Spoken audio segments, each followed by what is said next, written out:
સ્વાગત છે મિત્રો તમારું આજે વિડીયોમાં। તો વિક્રમભાઈ ઠાકોરની નવી ગુજરાતી ફિલ્મ આવી રહી છે જેનું નામ છે ગાયલને શું થાય છે પૂછો તો ખરા। તો આ ફિલ્મનું અત્યારે જોરદાર શૂટિંગ ચાલી રહ્યું છે અને આ ફિલ્મના શૂટિંગ દરમિયાન એક નવી ગુજરાતી ફિલ્મ રિલીઝ થઈ છે જેનું નામ છે લાયક નાલાયક। તો આ ગુજરાતી ફિલ્મની જે ટીમ છે તે આખી ટીમ વિક્રમભાઈ ઠાકોરની જે ફિલ્મનું શૂટિંગ ચાલી રહ્યું છે ત્યાં પહોંચી હતી અને લાયક નાલાયક ગુજરાતી ફિલ્મ જોવા માટે વિક્રમભાઈ ઠાકોરે પણ પબ્લિકને કહ્યું છે કે આ ફિલ્મ ખૂબ સારી છે તો તમે જોવા જરૂરથી જાજો। જો હજુ સુધી આ ફિલ્મ ના જોઈ હોય તો તમે પણ હજુ સુધી લાયક નાલાયક ગુજરાતી ફિલ્મ ના જો હોય તો જરૂરથી જોવા જાજો।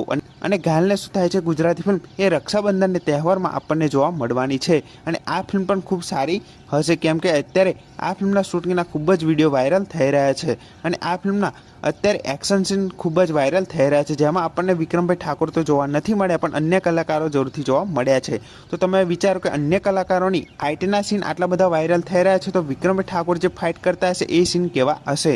તો આ ફિલ્મને પણ જરૂરથી જોવા જાજો અને આ ફિલ્મ રક્ષાબંધનના તહેવારમાં રિલીઝ થવા જઈ રહી છે તો આ ફિલ્મને જરૂરથી જોવાનું ભૂલતા નહીં અને લાયક નાલાયક ગુજરાતી ફિલ્મ જો તમે હજુ સુધી ના જોઈ હોય તો જરૂરથી જોઈ આવજો।